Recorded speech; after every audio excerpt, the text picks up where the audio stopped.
Kemudian di sini ada huruf qaf. Ini huruf qaf, dia sukun nih. Tanda sukun tuh seperti ini. Kita lihat di samping, huruf qaf termasuk salah satu huruf qalqalah. Maka huruf yang di atasnya memiliki tanda baca fathah berdiri, maka huruf tersebut dibaca panjang. Ini huruf lam. Di atasnya ada tanda baca fathah berdiri.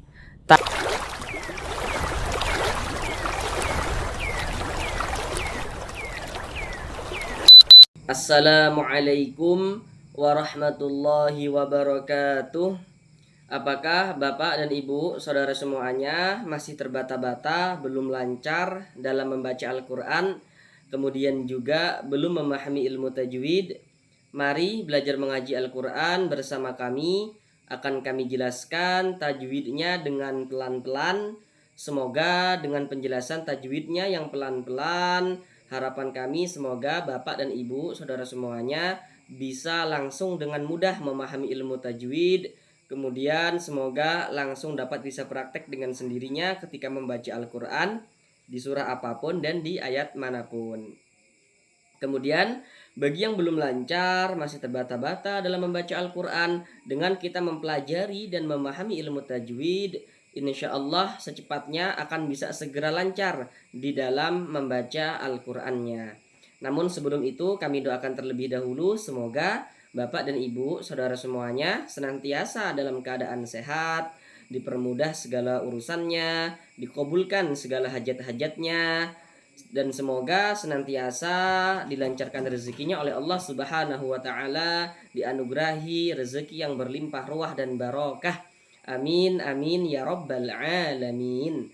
Baiklah, langsung kita mulai belajar mengaji Al-Qur'annya. Kita kali ini akan belajar mengaji Al-Qur'an dengan penjelasan tajwidnya yang pelan-pelan, yakni pada surah Al-Baqarah ayat 245. Akan tetapi pada surah Al-Baqarah ayat 245 ini kita bagi menjadi dua bagian supaya durasi videonya itu tidak terlalu lama, karena di sini kami berusaha menjelaskannya itu dengan detail, kemudian juga dengan pelan-pelan. Jadi harapan kami semoga dengan penjelasan tajwidnya yang detail dan pelan-pelan, semoga setelah Bapak dan Ibu menonton video-video kami, semoga langsung dapat bisa memahami ilmu tajwid Al-Quran dengan mudah. Kemudian semoga langsung dapat bisa praktek dengan sendirinya ketika membaca Al-Quran. Nah, sekarang ini kita masuk pada bagian yang pertama daripada surah Al-Baqarah ayat 245 ini. Pada bagian yang pertama ini kita akan belajar dari sini sampai sini. Sekarang akan kami bacakan terlebih dahulu dengan pelan-pelan. A'udzu billahi minasy syaithanir rajim. Bismillahirrahmanirrahim.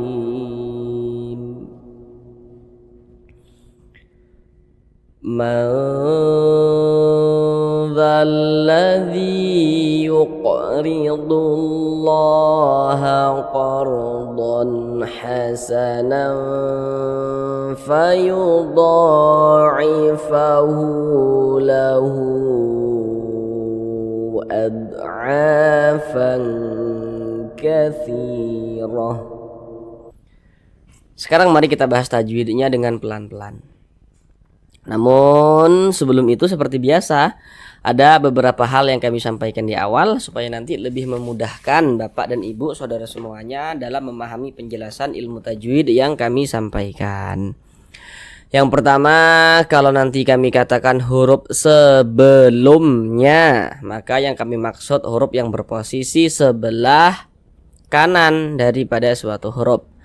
Yang kedua, kalau nanti kami katakan huruf setelahnya, maka yang kami maksud adalah huruf yang berposisi sebelah kiri daripada suatu huruf. Mari kita bahas tajwidnya. Di sini ada huruf nun sukun, ini huruf nun tanda sukun tuh seperti ini.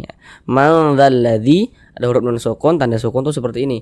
Huruf sukun itu biasa disebut juga dengan huruf mati. Jadi nanti kalau ada yang mengatakan ini huruf sukun, oh ini huruf mati, itu maksudnya sama saja. Di sini huruf nun sukun setelahnya adalah huruf dha atau huruf nun sukun yang berjumpa dengan huruf dha. Tadi kalau kami mengatakan huruf setelahnya berarti yang berposisi sebelah kiri. Ini huruf nun sukun. Huruf setelahnya mana? Berarti yang di sebelah kiri daripada huruf nun. Daripada huruf nun sukun ini mana dia? Huruf dha ini ya. Makanya ini nun sukun setelahnya adalah huruf dha. Kita lihat di samping. Namun sebelum itu perhatikan dulu di samping.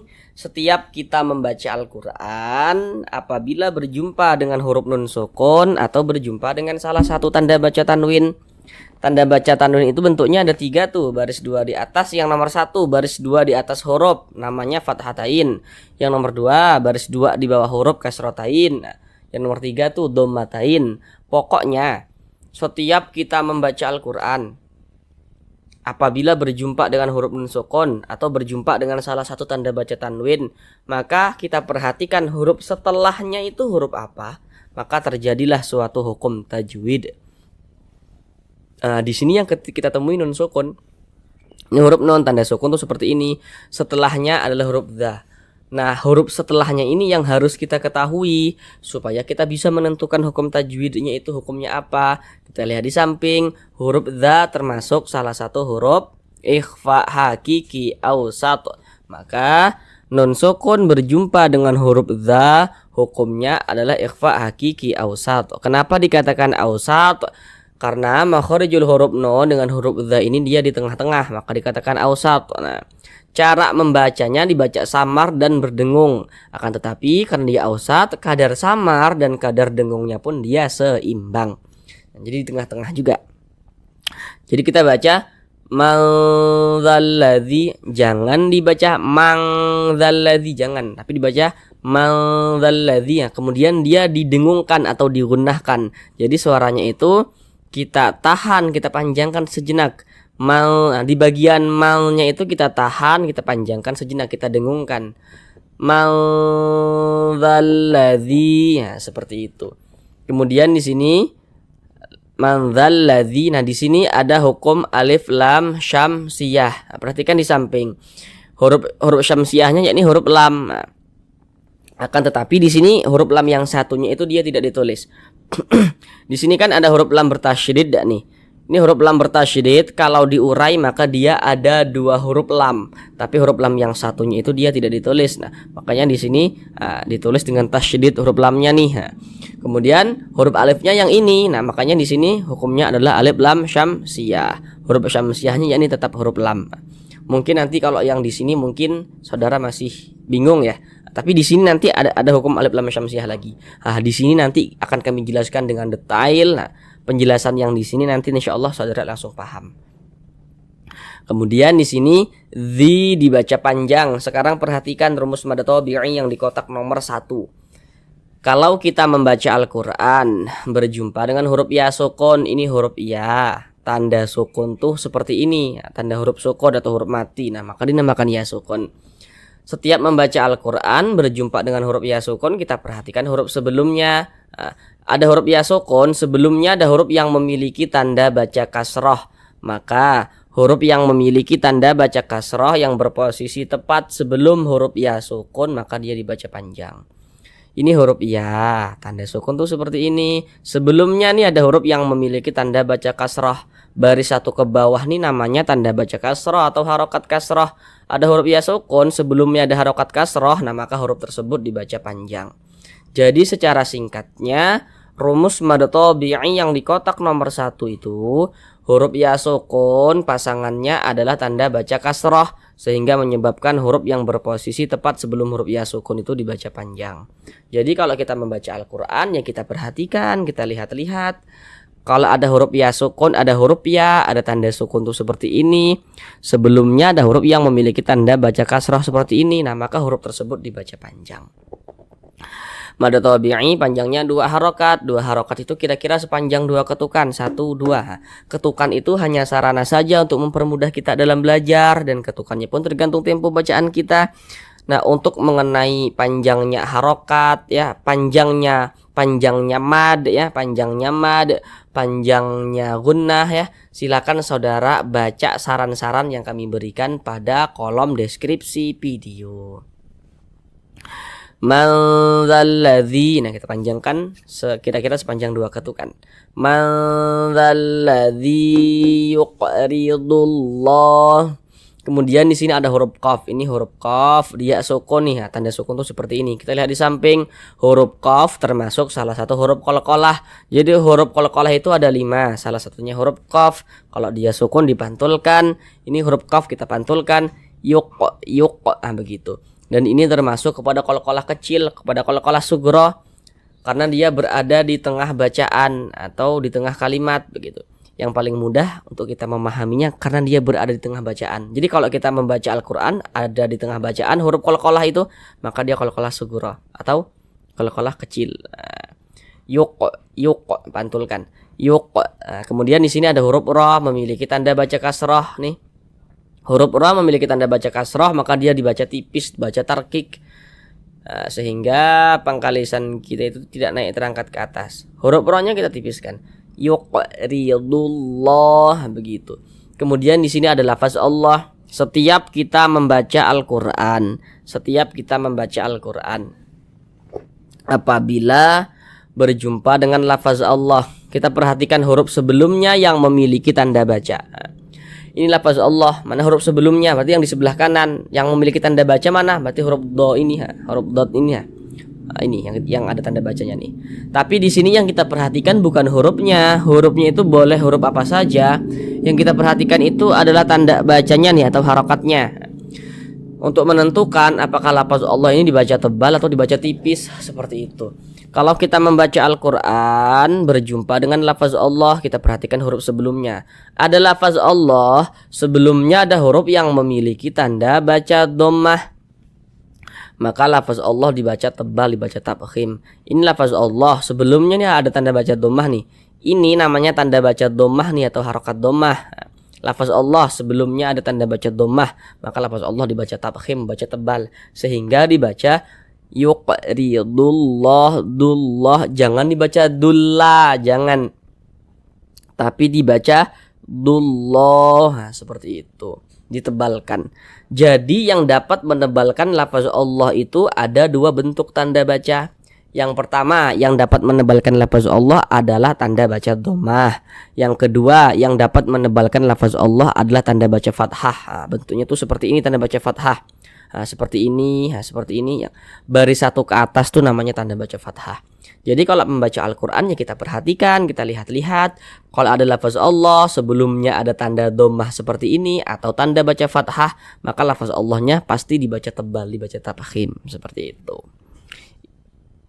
Adullah. Kemudian di sini ada huruf alif lam. Nah, kalau ini mudah kita mengamatinya. Membaca Al-Qur'an kita berjumpa dengan huruf alif lam. Huruf alif lam jajar seperti ini letaknya dia. Membaca Al-Qur'an kita berjumpa dengan huruf alif lam. Kita perhatikan setelah huruf lam yang ini nih, huruf apa? Ini huruf alif lam. Setelahnya di sini masih huruf lam lagi. Jadi ini alif lam, setelahnya huruf lam atau alif lam berjumpa dengan huruf lam. Nah, kita lihat di samping, huruf lam yang ini nih termasuk salah satu huruf syamsiah. Maka ini hukumnya adalah alif lam karena dia berjumpa dengan huruf lam yang ini dan huruf lam yang ini nih huruf syamsiah, maka ini namanya alif lam syamsiah. Nah, sehingga cara membaca huruf lam yang ini nih, yang ini dibaca idgham. Kenapa dibaca idgham? Nah, karena di sini kan dia tidak ada tanda bacanya nih, langsung masuk ke huruf yang ini. Jadi dari du ini langsung ke huruf lam yang ada tanda bacanya ini ya. Dullah, begitu. Makanya alif lam syamsiah itu biasa disebut juga dengan idgham syamsiah. Jadi kalau ada yang mengatakan ini idgham syamsiah, ini alif lam syamsiah, itu sama saja maksudnya. Atau cara lainnya supaya kita bisa lebih mudah mengamatinya, kalau kita membaca Al-Qur'an ada huruf lam seperti ini, ada huruf alif, ada huruf lam. Intinya itu kalau ada huruf lamnya itu dia nggak ada tanda bacanya nih. Nah, itu pasti lam syamsiah tuh. Nah, pasti alif lam syamsiah dia. Huruf lamnya nggak ada tanda bacanya. Ini kan huruf lamnya nggak ada tanda bacanya kan. Nah, Kemudian di sini lafaz Allah dibaca panjang. Nah, sekarang perhatikan tanda mad atau tanda panjang yang di kotak nomor 4.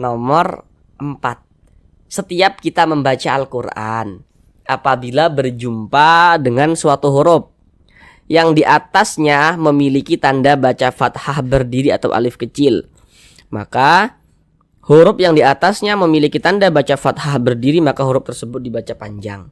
Ini huruf lam. Di atasnya ada tanda baca fathah berdiri. Tanda baca fathah itu kan bentuknya dia mereng seperti ini. Tapi kalau tanda baca fathah itu bentuknya berdiri seperti ini, berbentuk alif kecil seperti ini mengisyaratkan, ini menandakan setiap huruf yang di atasnya memiliki tanda seperti ini, maka huruf tersebut dibaca panjang. Nah, ini namanya mad tabi'i. Jadi mad tabi'i itu bisa ditulis dalam bentuk rumus yang kami sampaikan di awal tadi itu, yang 1 sampai 3 itu. Bisa juga ditulis dalam bentuk fathah berdiri atau alif kecil yang berdiri di atas suatu huruf seperti ini. Mad tabi'i panjangnya 2 harokat. Yuqridullaha qardan. Nah, tapi di sini ada tambahan pengetahuan. Kalau mungkin nanti saudara membuka Al-Qur'an di internet ya, di HP, membuka Al-Qur'an Mushaf Madinah, atau misalkan semoga saudara semuanya bisa pergi umroh dan haji ke tanah suci, membuka Al-Qur'an di sana. Kemudian ketika membaca Al-Qur'an, di atas lafaz Allahnya tidak ada tanda baca alif kecil seperti ini, tidak ada. Di atas lafaz Allah itu tidak ada tanda baca alif kecil atau fathah berdiri seperti ini, tidak ada. Tanda yang mengisyaratkan lafaz Allah dibaca panjang seperti ini tidak ada. Tapi lafaz Allah harus tetap dibaca panjang. Karena biasanya dalam penulisan Al-Qur'an Mushaf Madinah itu di atas lafaz Allahnya tidak ada tanda seperti ini, tidak ada. Tapi lafaz Allah harus tetap dibaca panjang. Itu tambahan pengetahuan saja. Yuqridullaha qardan. Di sini ada huruf ra, dia sukun. Ini huruf ra, tanda sukun itu seperti ini. Kalau kita membaca Al-Qur'an berjumpa dengan huruf ra sukun, kita perhatikan huruf sebelumnya. Kalau ada huruf ra sukun, sebelumnya nih ada huruf yang memiliki tanda baca fathah nih, baris 1 ke atas nih tanda baca fathah atau harokat fathah. Huruf ra sukun yang sebelumnya ada huruf yang memiliki tanda baca fathah atau tanda baca dhammah. Nah, tanda baca dhammah tadi bentuknya tuh seperti ini ya. Huruf ra sukun sebelumnya ada huruf yang memiliki tanda baca fathah atau tanda baca dhammah. Nah, cuman di sini yang kita temui adalah tanda baca fathah. Maka huruf ra-nya ini dibaca tebal, dibaca tafkhim. Sehingga pangkalisan kita itu naik terangkat ke atas ketika kita mengucapkannya. Ra-nya kita tebalkan. Qardan. Nah, tebalkan huruf ra-nya. Qardan hasanam. Nah, di sini tanda baca tanwin nih, setelahnya adalah huruf H. Nah, tadi di awal sudah kami jelaskan, setiap kita membaca Al-Qur'an apabila berjumpa dengan huruf nun sukun atau salah satu tanda baca tanwin, kita perhatikan huruf setelahnya itu huruf apa, begitu maka terjadilah hukum tajwid.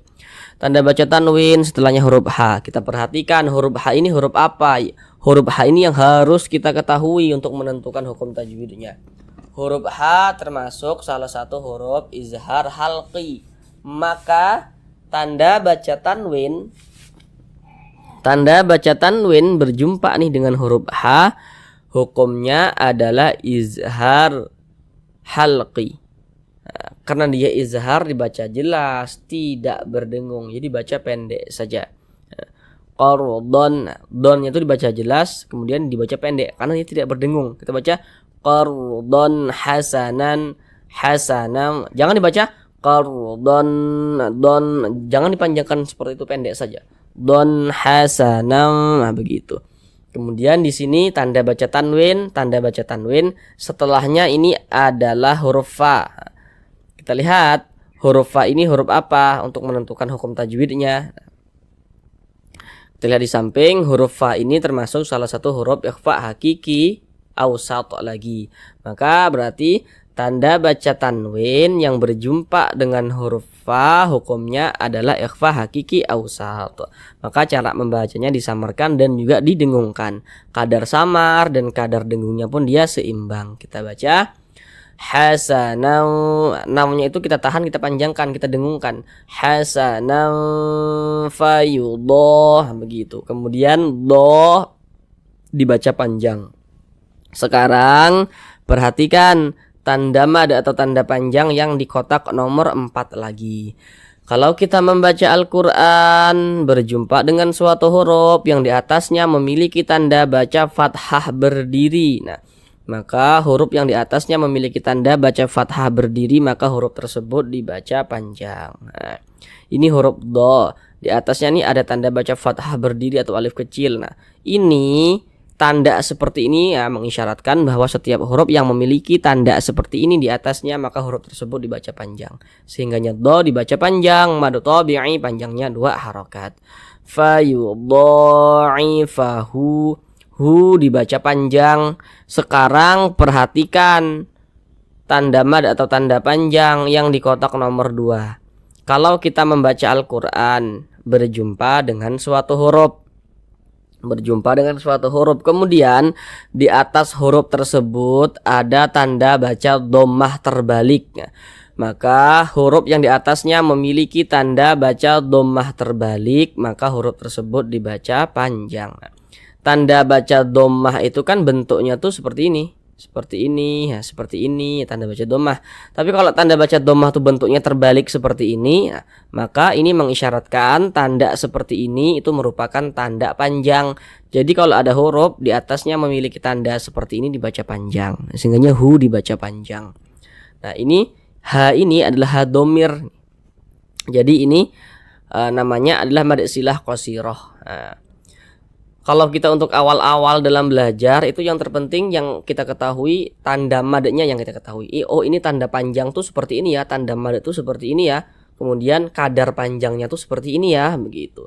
Nah, jadi kita tahu ini tanda mad, kadar panjangnya berapa harokatnya kita tahu. Kalau untuk nama-nama madnya itu belakangan juga tidak apa-apa, supaya lebih mempermudah saja dalam kita belajar, begitu. Sehingga hu dibaca panjang, mad silah qasirah panjangnya 2 harokat. Fayudha'ifahu lahu, hu juga dibaca panjang. Sekarang perhatikan lagi tanda mad yang di kotak nomor 2 lagi. Nah, membaca Al-Quran kita berjumpa dengan suatu huruf yang di atasnya memiliki tanda baca dhammah terbalik. Alhamdulillah. Alhamdulillah. Maka huruf yang di atasnya memiliki tanda baca dhammah terbalik, maka huruf tersebut dibaca panjang. Ini huruf ha, di atasnya ada tanda baca dhammah terbalik nih, makanya huruf ha ini dibaca panjang. Hu dibaca panjang, lahu, begitu. Nah, kalau yang ini tadi kan mad silah qasirah. Kalau yang ini hu ini mad silah tawilah. Nah, karena mad silah qasirahnya itu dia berjumpa nih dengan huruf hamzah. Nah, maka berubah namanya menjadi mad silah tawilah. Nah, mad silah tawilah itu panjangnya boleh 4 harokat, boleh 5 harokat. Nah, mad silah tawilah. Mana huruf hamzahnya? Ini huruf hamzah. Jadi bagi saudara yang belum tahu ya, kalau kita membaca Al-Quran berjumpa dengan huruf alif tapi dia ada tanda bacanya. Ini huruf alif nih ada tanda bacanya nih atau ada harokatnya. Intinya kalau ada huruf alif yang memiliki tanda baca, maka itu bukan huruf hamzah. Bukan huruf alif, mohon maaf. Itu bukan huruf alif tapi huruf hamzah. Huruf alif itu dia seperti ini. Ini huruf alif, ini huruf alif. Nah, dia polos seperti ini. Huruf alif itu dia tidak bisa menerima tanda baca, tidak bisa menerima harokat. Tapi kalau ada huruf alif, ada tanda bacanya, nah, maka itu adalah huruf hamzah. Jadi huruf hamzah itu juga bisa ditulis dalam bentuk alif yang memiliki tanda baca seperti ini. Nah, ingat ya, kalau ada alif yang memiliki tanda baca, maka itu adalah huruf hamzah. Nah, lahu fayudha'ifahu lahu ad'a. Nah, di sini a dibaca panjang. Sekarang perhatikan rumus mad tabi'i yang di kotak nomor 3. Kalau kita membaca Al-Quran berjumpa dengan huruf alif. Ini huruf alif nih yang disambung dengan huruf ain. Membaca Al-Quran kita berjumpa dengan huruf alif. Kita perhatikan huruf sebelumnya. Ada huruf alif, sebelumnya ada huruf yang memiliki tanda baca fathah. maka huruf yang memiliki tanda baca fathah yang berposisi tepat sebelum huruf alif, maka huruf tersebut dibaca panjang. Ini huruf alif, sebelumnya ada huruf yang memiliki tanda baca fathah, maka huruf tersebut dibaca panjang.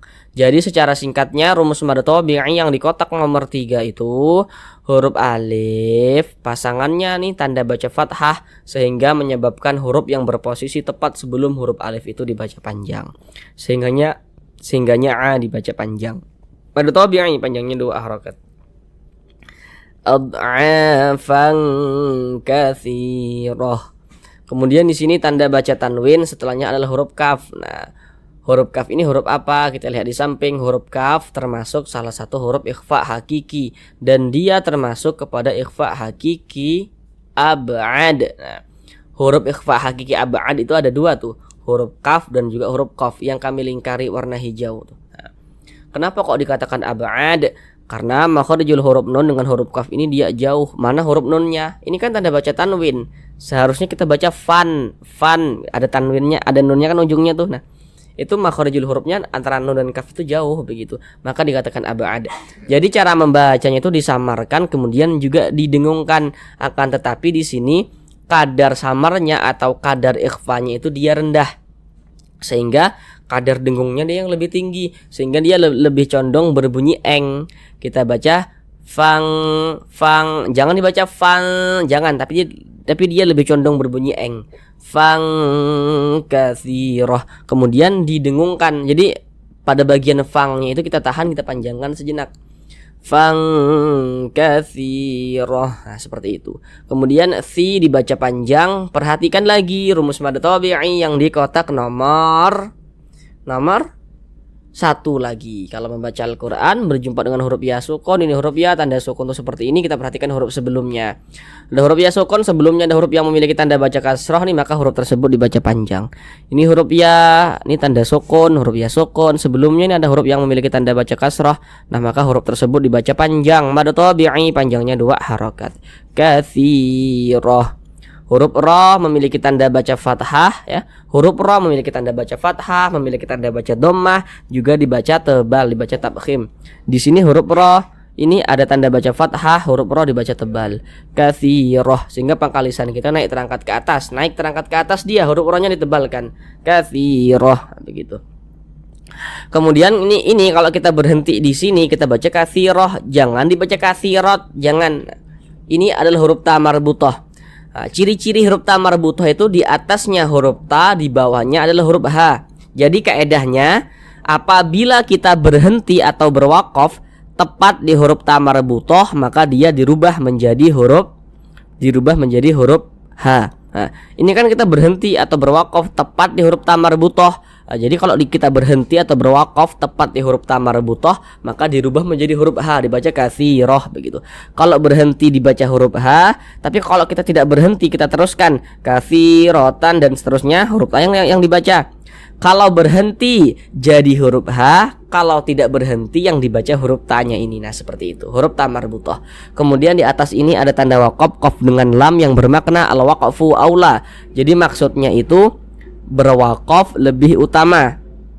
Jadi kalau menemukan tanda wakaf qaf dengan lam ini, maka lebih utamanya itu kita berwakaf. Jadi berhenti dulu, berwakaf dulu, ambil napas, baru kita lanjutkan lagi bacanya. Berhenti dulu, katsirah, berhenti dulu, ambil napas, baru kita lanjutkan lagi bacanya. Karena dia maknanya itu berwakaf atau berhenti itu lebih utama, seperti itu. Sekarang kita ulang bersama-sama sekali lagi. Man dzalladzi yuqridullaha qardan hasanan fayudha'ifahu lahu ad'afan katsirah.